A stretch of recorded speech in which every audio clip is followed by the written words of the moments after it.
Greetings, everybody. Strategic Sage here. Welcome back to Dawn of Man HP as we are well into now the Mesolithic era. We've only advanced one season. It's the summer of 25th year. And we're ready for our next upgrade. We're going to go with sledge making. And let's take a look what we're going to get from that. So under the build option, we now have the transport available. We can build a sledge, which is 3 sticks and 2 leather. We can just throw those down anywhere, and people will drag them around. But we actually can't afford to do this yet because it requires 2 leather, and we've got a bit of a supply issue. I'll get to that in a moment. What I am going to build right away, though, is one of these transport posts. And it's only 1 log, and you can see we've actually been able to save some up with some of the trees we've cleared and 1 stick. So that's not bad at all. And I'm just going to sort of throw them right over here. And each of these transport posts will allow us to hitch up 2 transports to it, and that way they don't leave them wherever. They'll drag them back to a central area, and then they're available to be used. Now, in terms of the why I'm not building the sledges, we've got a skins issue. Even with as much, like you can see, we've got plenty of meat. Fish is good, and then we've just got done gathering our fruits and vegetables for the summer. See, it's partway through. Workload's down to a reasonable amount, so now we're off doing a bunch of hunting. But we're trying to catch up here. And if I run this time forward, you can see that we don't have enough leather for all of our people. Just keeping up on the skins has really become... Every season, after we gather whatever we need to gather, then I've got to send people out and hunt. And I've been doing that increasingly more and more. Now, I think we're doing some hunting over here. We were, anyway. So, we've got some... Yeah, they're hauling some things back. We're probably going to grab this boar here. Let's see what else. I think there was... Yeah, we knocked out one of these. And let's get that bison there. But if we take a look at our... our workloads remained relatively steady. But then... look at our food. Like, our food has been trending upwards, and not even all that slowly. There's our transport post finished. So you can see that's what it looks like, and we'll eventually hook them up. But we need a lot more skins so that we can make the leather. We're also going to expand gathering more tannin from more areas and up that limit a little bit. So we just really need mass production of skins to get what we need to get the sledges going. And then once we can do that, I'll show off how those work.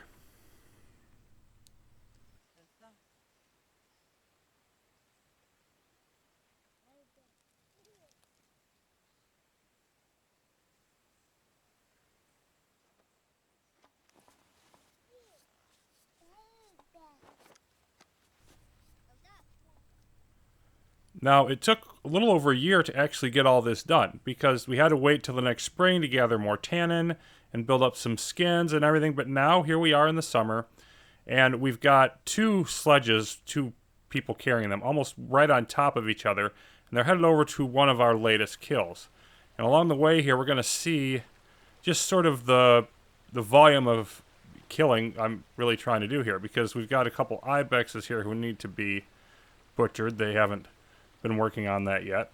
And then we're going to work our way across the river in just a moment here to where the oryx is, because that's what we're trying to actually butcher. And this is a really good example of how to use the sledges well, but they don't always use them well. They will sometimes just simply, grab like 1 or 2 items that they could have carried. So the AI on that is a little bit off, but when they work excellently. And up over here is the oryx. And if you figure that, you could carry 3 items with an individual optimally, sometimes only 2 or 1, this is 11 units of resources coming out of this. And as they work on butchering it here, which will take a bit of time, let's speed that up a little bit, maybe not quite that fast. We've got the 2 of them working on butchering this together, so it won't take long. There we go. And then I'm going to wait for them to head out of these trees here because we're not going to be able to see too well what's going on. The sledges do break down over time, so you have to rebuild them. But they're also one of the things you can build that you will get points for knowledge. So there's that as well. But you can see them coming along here now. And we've got this sledge has 5 units of meat and a skin. So almost as twice as much as any person would carry. And this is a full 6. And they're also already starting to degrade. They degrade over time. So we have a much more efficient way of bringing things back. And also, a big part of this is you can put logs and stones on them. Things that really hit your morale if you're carrying them by hand. But they don't hit your morale if you're carrying them on a sledge. So it can help efficiency and it can help morale in gameplay purposes. And then obviously from just a simple making things more convenient standpoint. And there is Balak, having died of old age, so we're back down. You notice our population isn't growing much. Demographic shifts, I mean, there was 11 or 12 children, but we've got a lot more people now in the upper age groups starting to die off, and then also just the overall pregnancies had slowed down. Now they're going back up because there's not as many children. So ebb and flow happening on that front.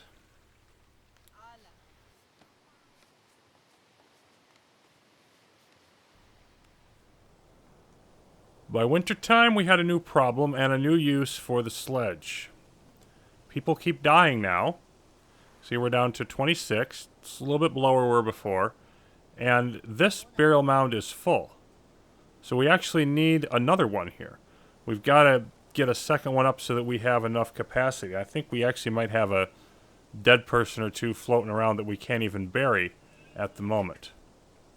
Take another look at our demographics, and you can see we're down to 6 elderly, so that is going down. It's just, at a certain point, that becomes a necessity. And this is also hitting our morale quite a bit. Like this, it's still good. I mean, 87% is still strong, but it's not as high as it was. The other interesting thing here is that this is actually not exactly the same design. So you've got more of a totem style thing going on here. Now you still have the mound of flowers and horns and whatnot, but it's not. So I think it's interesting. They have a slightly different aesthetic approach. And there's not very many different ones, but nonetheless, we now have a new place because there's no more capacity here to bury more of our dead.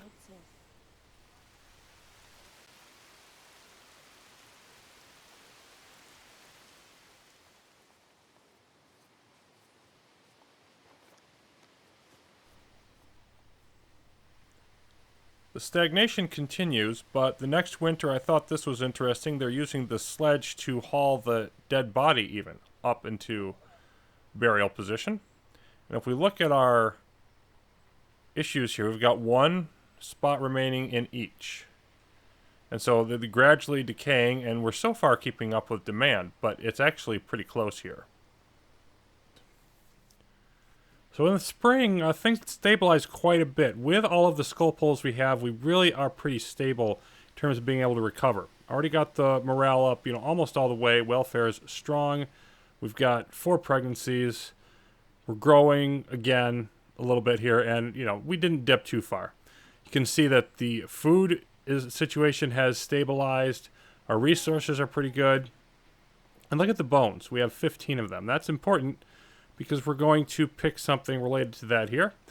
Our next unlock is bone polishing. And this allows us to build the bone knife, and also we can build sickles out of bone. We haven't been able to build those at all before. That's an entirely new thing.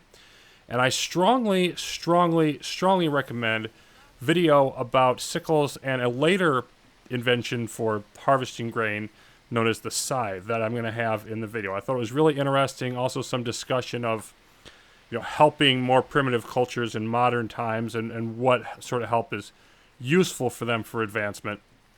But it also does a good job of showing how difficult early harvesting of grain and wheat was.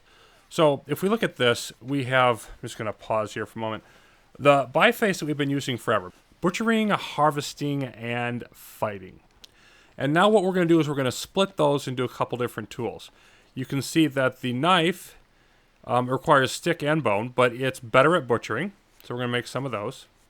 And then the sickle is better at harvesting, But the sickle can't be used for butchering, and the knife can't be used for harvesting. So we're trading, excellence in one type of activity for, the versatility.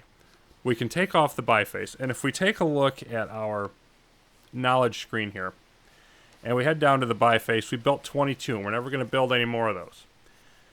We're finally done with that. We've been using those since the very beginning of the game, so almost 3 decades in game, a very long amount of time. And then we've got these tools to work with. Now let's take a look at our resource limits. We're going to boost sickles up to 25%.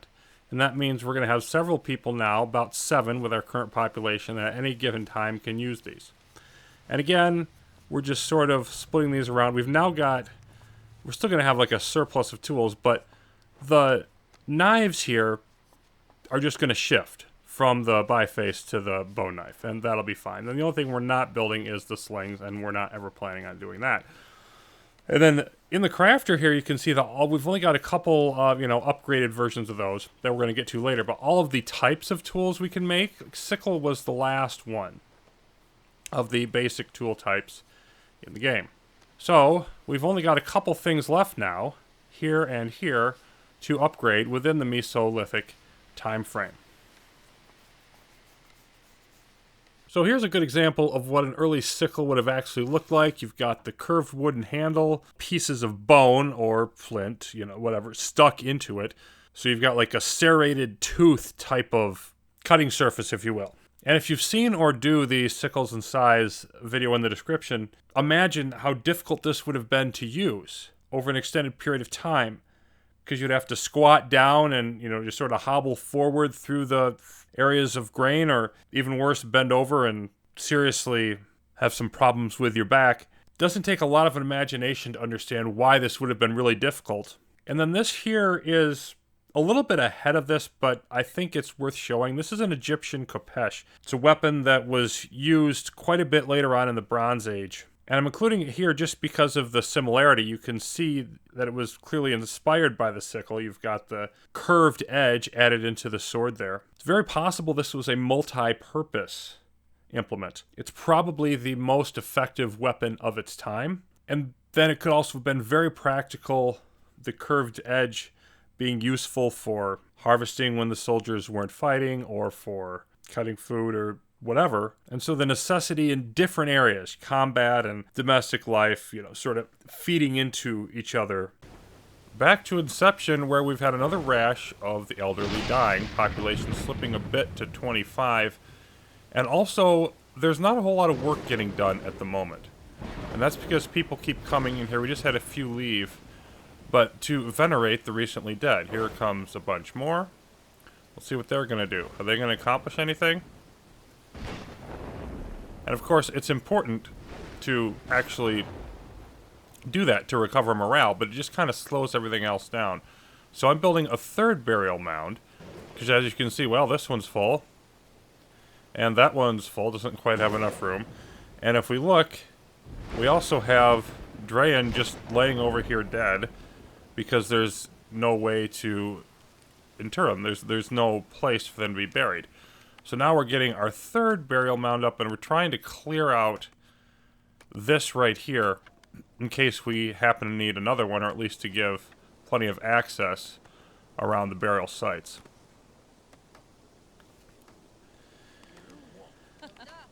There we go. So finally, the storm clears. They had the storm hitting morale there as well at the same time, and things can try to get back to normal.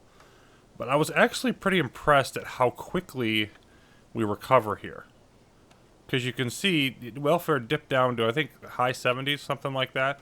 But it started coming up very quickly after we got everybody buried. And we're still waiting, actually, for the one body to come up this way.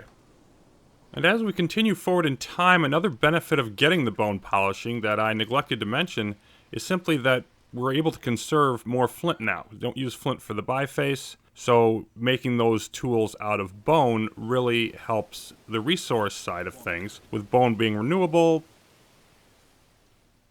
So off we go with another hunting party. Hopefully that hunt will conclude swiftly. But we have hit 30 population.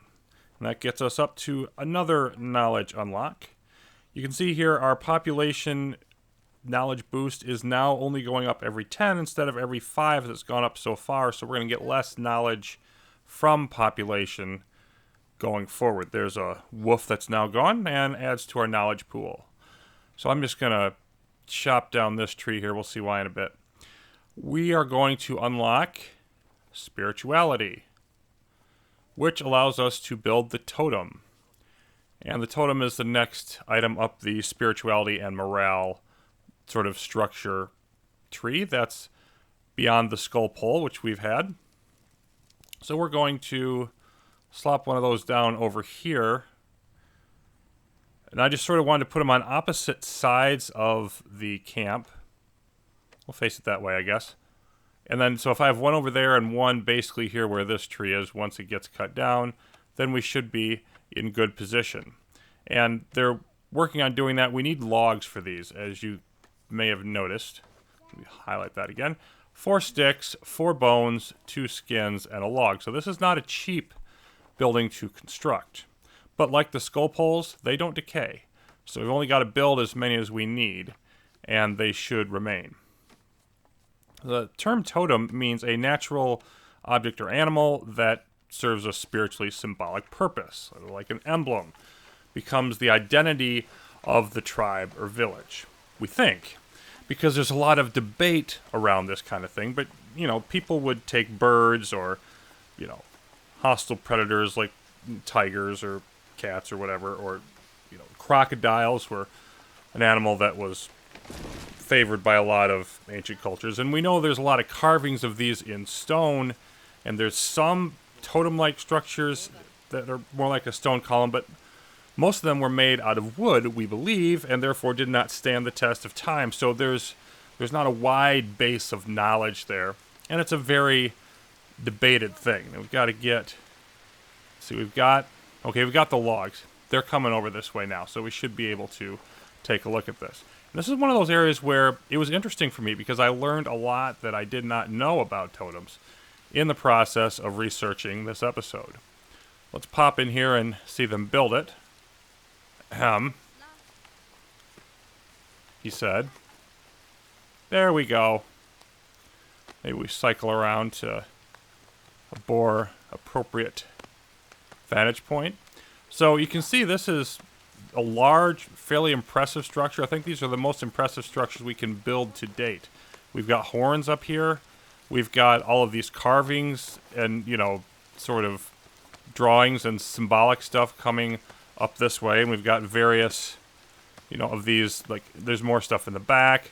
Over, of course, you've got the ochre again, and you've got some green hanging down here. So this is, you know, very ornate compared to the other stuff that we have seen so far. I think we're ready to throw up that other one over here. Yeah, we've got a nice little bit of a clearing. So we'll make a second totem over here, and I did eventually build a third one.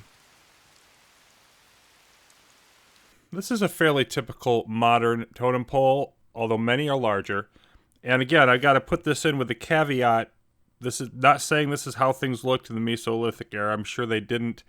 Much like pottery and some other things that we've seen, it has developed over time. But you can see the various symbolic figures stacked on top of each other, the variance in between them.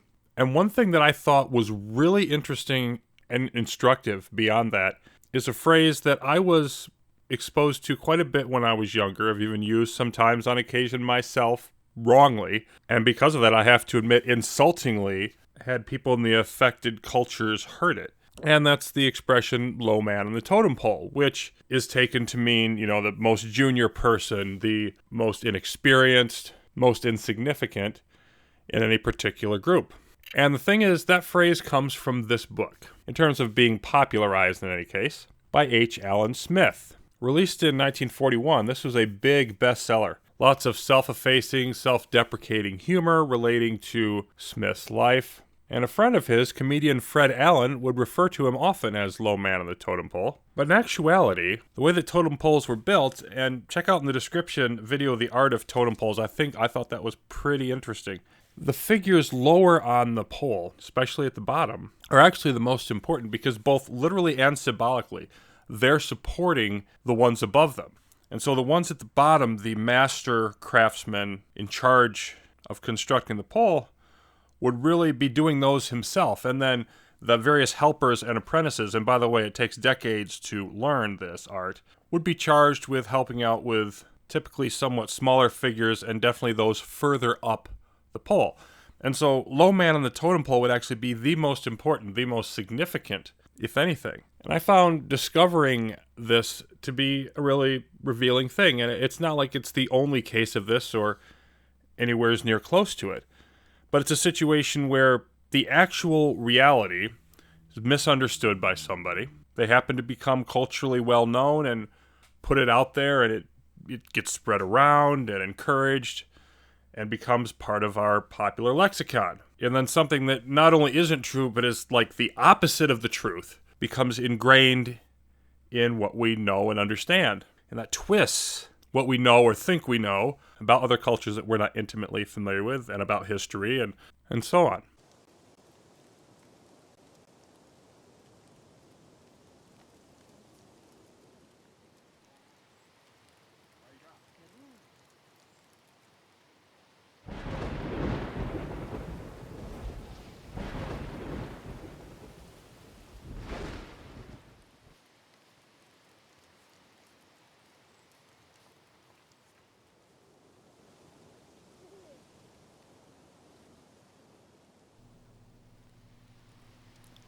The circle of life continues in Inception as we begin the fourth decade. 30 full years of game time have gone and passed, and things are going better than ever. Population continuing to rise.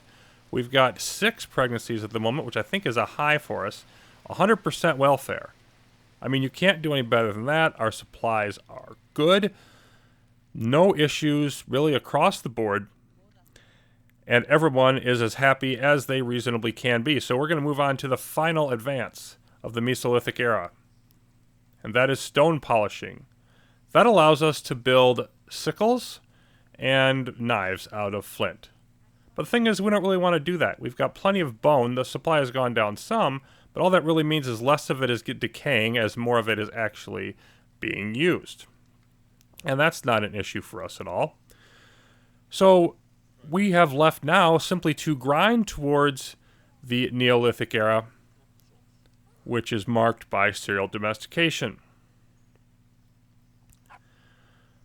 Now, that will occasion a dramatic change.